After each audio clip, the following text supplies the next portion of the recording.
ಅಧಿಕಾರ ಹಾಕೋಕ್ಕೋಸ್ಕರ ನಾವೆಲ್ಲ ಹೋಗ್ತಾ ಇದ್ದೀವಿ.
ಪಕ್ಷ ಜಾತಿ ಮತಗಳನ್ನ ಬಿಟ್ಟು ಬರಬೇಕು.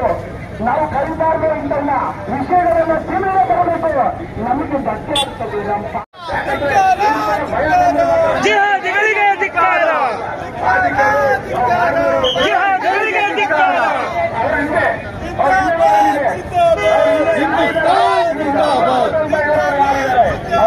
ಹಿಂದೂಸ್ತಾನ್ ಜಿಂದಾಬಾದ್. ನಮ್ಮ ಕಾರ್ಯಕರ್ತರು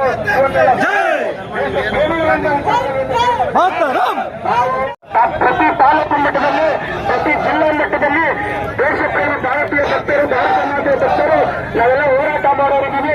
ನೋಡಿ, ಈ ಒಂದು ಗೆಲುವನ್ನು ಯಾವ ರೀತಿ ಇದನ್ನ ನೀವು ಯಾವ ರೀತಿ ಇದನ್ನ ತಗೊಳ್ತೀರ, ಸೂಕ್ಷ್ಮ ತಗೊಳ್ತೀರ, ಅಭಿವೃದ್ಧಿ ತಗೊಳ್ತೀರ ನೋಡಿ ಯೋಚನೆ ಮಾಡಿ. ಅಪರಾಧಿಗಳ ತಕ್ಷಣ ಬಂಧಿಸಬೇಕು, ಅವ್ರ ಮೇಲೆ ಎಫ್ಐಆರ್ ಹಾಕಬೇಕು, ಅವರ ಆಧಾರ್ ಕಾರ್ಡ್ ಅನ್ನ, ಅವರ ರೇಷನ್ ಕಾರ್ಡ್ ಅನ್ನ ಬಂದ್ ಮಾಡಬೇಕು, ಅವರನ್ನ ವೆರಿಫೈ ಮಾಡಬೇಕು. ಇಷ್ಟೇ ನಮ್ಮ ಬೇಡಿಕೆ. ಅವ್ರನ್ನ ತಕ್ಷಣ ಬಂಧಿಸಬೇಕು. ಇಷ್ಟೇ ನಾನು ಮಾತನ್ನು ಮುಗಿಸ್ತಾ ಇದ್ದೀನಿ. ಮಾತಾಡಬೇಕು.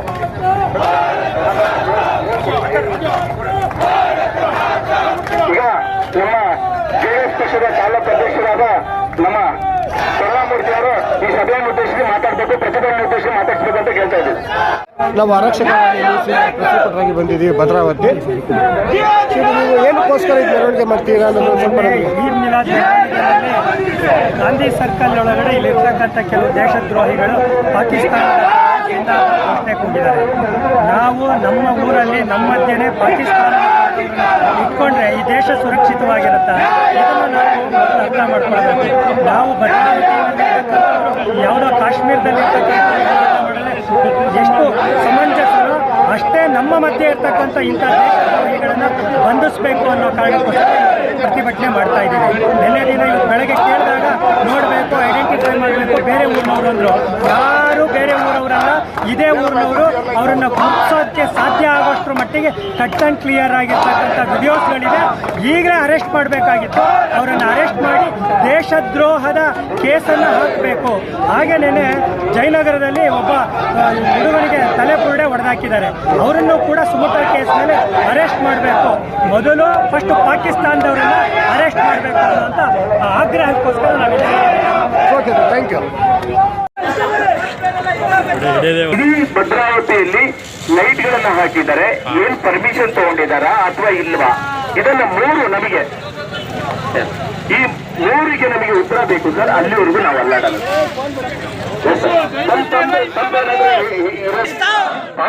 ಗೋಲಿ ಮಾರೋ ಪಾಕಿಸ್ತಾನ್, ಹಿಂದೆ ಹಿಂದೆ ಹಿಂದೂಸ್ತಾನ್,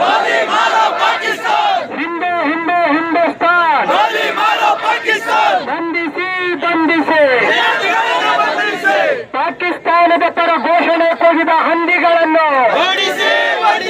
ಪಾಕಿಸ್ತಾನದ ಪರ ಘೋಷಣೆ ಕೂಗಿದ ಹಂದಿಗಳನ್ನು, ಭಾರತ್ ಮಾತಾ ಕಿ ದೇಶದ್ರೋಹಿಗಳನ್ನು, ಪಾಕಿಸ್ತಾನದ ಪರ ಘೋಷಣೆ ಕೂಗಿದ ದೇಶದ್ರೋಹಿಗಳನ್ನು, ಭಾರತ್ ಮಾತಾ ಕಿ, ಭಾರತ್ ಮಾತಾ ಕಿ. ಎನ್ಕೌಂಟರ್ ಮಾಡ್ರಿ ಪಾಕಿಸ್ತಾನಿ ಪರವಾಗಿರೋನ್ನ, ಎನ್ಕೌಂಟರ್ ಮಾಡಿ, ಎನ್ಕೌಂಟರ್ ಮಾಡಿ, ಎನ್ಕೌಂಟರ್ ಮಾಡ್ರಿ, ಎನ್ಕೌಂಟರ್ ಮಾಡಿ. ಭಾರತ್ ಮಾತಾ ಕಿ ವಂದೇ ವಂದೇ. ಈ ನಮ್ಮ ಹೋರಾಟದಲ್ಲಿ ನಮ್ಮ ಜಿಲ್ಲಾಧ್ಯಕ್ಷರಾಗಿರ್ತಕ್ಕಂಥ ಎನ್.ಕೆ. ಜಗದೀಶ್ ಅವರಿದ್ದಾರೆ. ಇನ್ನು ಕೆಲವೇ ನಿಮಿಷಗಳಲ್ಲಿ ನನ್ನ ಶಾಸಕರಾದ ಚೆನ್ನಯ್ಯನವರು ಬರ್ತಾರೆ. ಕಮಿಷನರ್ ಮತ್ತೆ ಮತ್ತೆ ಒತ್ತಿ ಹೇಳ್ತಾ ಇದ್ದೀನಿ, ನಮ್ಮ ಬಂಟಿಂಗ್ಸ್ ಗಳನ್ನ ಒಂದೇ ಒಂದು ದಿನದಲ್ಲಿ ತೆಗೆದಂತ ನೀವು ಇವತ್ತಿಗೂ ಕೂಡ ಅವ್ರ ಬಂಟಿಂಗ್ಸ್ ಗಳನ್ನ ಹಾಕಕ್ ಬಿಟ್ಟಿದ್ದೀರಾ. ಒಂದೇ ರಾತ್ರಿನಲ್ಲಿ ಕಮಿಷನರ್ ಎದ್ದು ಬರೋಕ್ಕೆ ಸಾಧ್ಯ ಇಲ್ಲ. ದಯಮಾಡಿ ನೀವು ನಗರಸಭೆ ಒಳಗೆ ಕೂತಿರ್ರಿ. ನಿಮಗೆ ಅಲ್ಲೇ ಬೀಗ ಹಾಕಿ ಏನ್ ಮಾಡ್ಬೇಕು ನನಗೆ ಗೊತ್ತಿದೆ. ಕಮಿಷನರ್ ಸಾಹೇಬ್ರೆ, ನಮಗೆ ಅರ್ಥ ಆಗುತ್ತೆ ನಿಮ್ಮ ದರ್ಪ ದೌರ್ಜನ್ಯ. ನೀವು ಯಾರ ಪರ ಇದ್ದೀರಾ ತಾಕತ್ಬೇಡನ್ರಿ. ಯಾರೋ ಹೇಳ್ತಾರೆ ಅಂತ ಅಂದ್ಬಿಟ್ಟು ಅವ್ರ ಮಾತು ಕಟ್ಕೊಂಡು ಬಂಟಿಂಗ್ಸ್ ನಮ್ ಬಂಟಿಂಗ್ಸ್ ತೆಗಿಸ್ತೀರಾ, ಅವ್ರ ಬಂಟಿಂಗ್ಸ್ ಬಿಡ್ತೀರಾ, ಮತ್ತೆ ಬಚ್ಚಿಟ್ಕೊಂಡು ನಗರಸಭೆ ಕೂರ್ತೀರಾ. ನೀವು ತಾಕತ್ತಿಲ್ವ ಬಂದು ನಿಮಗೆ ನಮ್ಮ ಹತ್ರ ಮಾತಾಡೋದಕ್ಕೆ? ಕಾನೂನು ಪ್ರಕಾರ ಮಾಡಿದ್ರೆ ಅದನ್ನೇ ಬಂದು ಇಲ್ಲಿ ಹೇಳ್ರಿ. ಅದನ್ನು ಬಿಟ್ಬಿಟ್ಟು ಕುತ್ಕೊಂಡಿದ್ದೀರಾ. ಇಲ್ಲ ಹೇಳ್ರಿ, ತೆಗಿತಾರೆ ನಮ್ಮ ಕಾರ್ಯಕರ್ತರೆ. ನಿಮ್ಮ ಪರ್ಮಿಷನ್ ಇದ್ರೆ ನಾವು ತೆಗಿತೀವಿ. ನಿಮ್ ಪರ್ಮಿಷನ್ ಇದೆಯಾ ಹೇಳಿ. ನಮಗೆ ಸಂವಿಧಾನ, ನಮ್ಮ ಕಾನೂನಿನ ಮೇಲೆ ವಿಶ್ವಾಸ, ನಂಬಿಕೆ ಇರೋದ್ರಿಂದ ನಾವು ಆ ಕೆಲಸ ಮಾಡ್ತಾ ಇಲ್ಲ. ನಿಮ್ಮ ಹತ್ರ ಸ್ಟಾಫ್ ಇಲ್ವಾ? ನೀವು ಹೇಳಿದ್ರೆ ನಾವು ತೆಗಿತೀವಿ, ನೀವು ಹೇಳಿದ್ರೆ ತೆಗಿತೀವಿ. ಕೊಟ್ಕೊಂಡು ಇನ್ನು ಎಷ್ಟೊತ್ತರ್ಗಿರಿ ಅಧಿಕಾರಿಗಳು ಬರೋದಿಲ್ಲಿಗೆ? 10 ಗಂಟೆಯಿಂದ ಹೇಗೆ 10 ಗಂಟೆಯಿಂದ ಕಾಯ್ತಾ ಇದ್ದೀವಿ. ಪೊಲೀಸರು ಹೇಳ್ಬೇಕು, ನನಗೆ ನೀವು ಕೊಟ್ಟಿರೋ ಮಾಹಿತಿ, ನನಗೆ ನೀವು ಕೊಟ್ಟಿರೋ ಮಾಹಿತಿ ಏನು? ಅಲ್ಲ, ಒಂದ್ ನಿಮಿಷ ಕೇಳಿಸ್ಕೊಳ್ರಿ, ಒಂದ್ ನಿಮಿಷ ಕೇಳಿಸ್ಕೊಳ್ಳೋಣ. ಅವರು ನನಗೆ ಕೊಟ್ಟಿರೋ ಮಾಹಿತಿ ಬೆಳಗ್ಗೆ ಐಡೆಂಟಿಫೈ ಮಾಡಬೇಕು ಇನ್ನು ಅಂತ.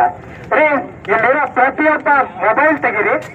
ಮೊಬೈಲ್ ಒಳಗಡೆ ಪ್ರತಿಯೊಬ್ರು ಕೂಡ ಫೋನ್ ಮಾಡಿದ್ರೆ ಕೈ ಮೇಲ್ ಮಾಡಿ ಘೋಷಣೆ ಕೂಗ್ತಾ ಇರೋನ ಮುಖ ಕಟ್ ಅಂಡ್ ಕ್ಲಿಯರ್ ಆಗಿದೆ, ಕಟ್ ಅಂಡ್ ಕ್ಲಿಯರ್ ಆಗಿದೆ.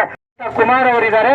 ನಾವೆಲ್ಲರೂ ಕೂಡ ಇಲ್ಲಿರ್ತಕ್ಕಂಥ ನಮ್ಮೆಲ್ಲ ನಾಯಕರುಗಳು ಎಲ್ಲಿ ಪಾಕಿಸ್ತಾನದ ಪರವಾಗಿ ಘೋಷಣೆ ಕೂಗಿದ್ರು ಅಲ್ಲಿ ನಾವು ಪಾಕಿಸ್ತಾನಕ್ಕೆ ಕೇಳೋವರೆಗೂ ಕೂಡ ಭಾರತ್ ಮಾತೆಗೆ ಜೈಕಾರ ಹಾಕೋಕ್ಕೋಸ್ಕರ ನಾವೆಲ್ಲ ಹೋಗ್ತಾ ಇದೀವಿ. ನಾನು ಆಗ್ಲಿಂದ ಕೇಳ್ತಾ ಇದ್ದೀನಿ, ನಮ್ಮ ಸಹನೆಯನ್ನ ಪರೀಕ್ಷೆ ಮಾಡ್ತಾ ಇದ್ದಾರೆ ಕಮಿಷನರ್. ಇನ್ನು ಸ್ವಲ್ಪ ಅಲ್ಲ, ನೀವು ಮತ್ತೆ ಏನಾಗುತ್ತೆ ಇಲ್ಲಿ, ಕಾನೂನನ್ನ ಕೈ ತಗೊಂಡ್ರೆ ದಯಮಾಡಿ 100% ಇಲ್ಲಿರುವಂತ ನಾನು ನನ್ನ ಕಾರ್ಯಕರ್ತರಿಗೆ ಮನವಿ ಮಾಡ್ತಾ ಇದ್ದೀನಿ, ಕಮಿಷನರ್ ಹೇಳೋವರೆಗೂ ನಾವು ಕೈ ಹಾಕಲ್ಲ. ನಿಮ್ಮ ಹತ್ರ ಸ್ಟಾಫ್ ಇಲ್ಲ, ಧರ್ಮಪ್ರಸಾದ್ ಬಿಚ್ಚಿರಿ ಅಂತಂದ್ರೆ ಖಂಡಿತ ಬಿಚ್ಚಿಸ್ತೀವಿ. ಹೇಗಪ್ಪ?